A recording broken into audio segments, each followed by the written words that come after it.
අයිබෝන් මම වෛද්‍ය චමල් සංජීව වෛද්‍ය හා සිවිල් අයිතිවාසිකම් ලද වෛද්‍යවරුන්ගේ වෘත්තීය සමිති සන්ධානයේ සභාපති. අපි දන්නවා මේ වෙනට අපේ රටේ ඖෂධ නියාමනයේ සම්බන්ධව බරපතල ප්‍රශ්නයක් ඉස්මතු වෙලා පවතිනවා. විශේෂයෙන්ම නියාමන අධිකාරිය මගින් නිසි පරිදි ඖෂධවල මිල පාලනය සඳහා අවශ්‍ය කරන කටයුතු අවසන් නොකිරීම නිසා රට තුළට ඖෂධ පැමිණීමේ යාන්ත්‍රණය සම්පූර්ණයෙන්ම වගේ අඩාල වෙමින් පවතිනවා.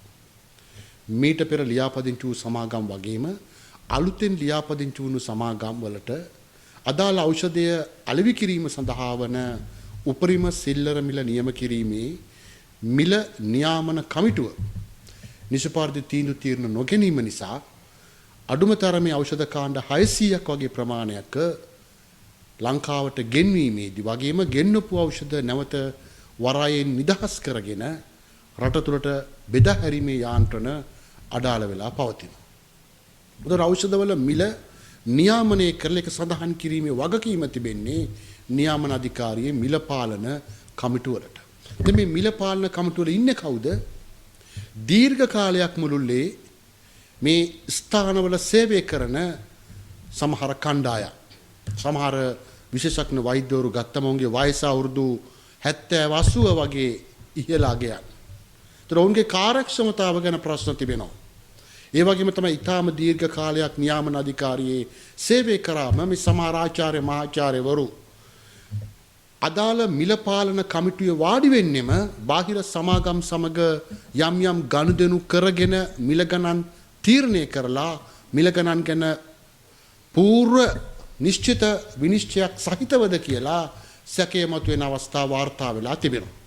එතකොට දැන් මේ ආණ්ඩුව බලයට එන්නෙම ඖෂධ නියාමන අධිකාරිය නියාමන යාන්ත්‍රණය ඖෂධ මාෆියාවෙන් ගලව ගන්න මේ ක්‍රියාවලිය කාර්යක්ෂම කරන්න කඩිනම් කරන්න.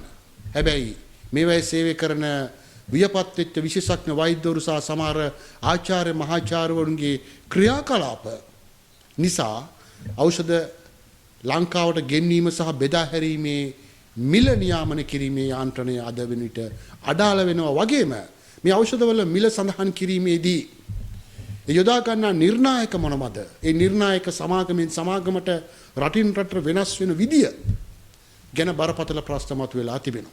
ඒ නිසා අපි ඉල්ලන්නේ මේ ඖෂධ මිල පාලනය සම්බන්ධව නියාමන අධිකාරියේ ක්‍රියාකාරීත්වය සම්බන්ධව රට තුළට ඖෂධ ආනයනය කිරීම සම්බන්ධව ඉස්මතු වෙලා තිබෙන ගැටලු කඩිනමින් निराකරණය කරන්නට ජනාධිපතිවරයාගේ අවධානය යොමු වෙන්න ඕන.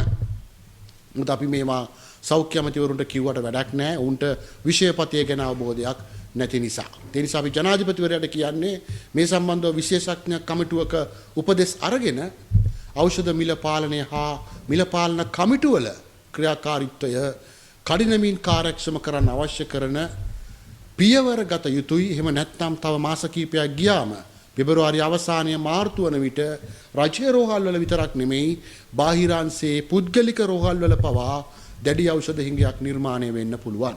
ඒ නිසා අපි හිතනවා මේ පණිවිඩය මහජනතාවගේ සෞඛ්‍ය සුභසිද්ධිය වෙනුවෙන් අපි ලබා දෙන පණිවිඩය හොඳින් තේරුම් අරගෙන ජනාධිපතිවරයා අවශ්‍ය කරන පියවර ගනීවි කියලා. ස්තුතියි.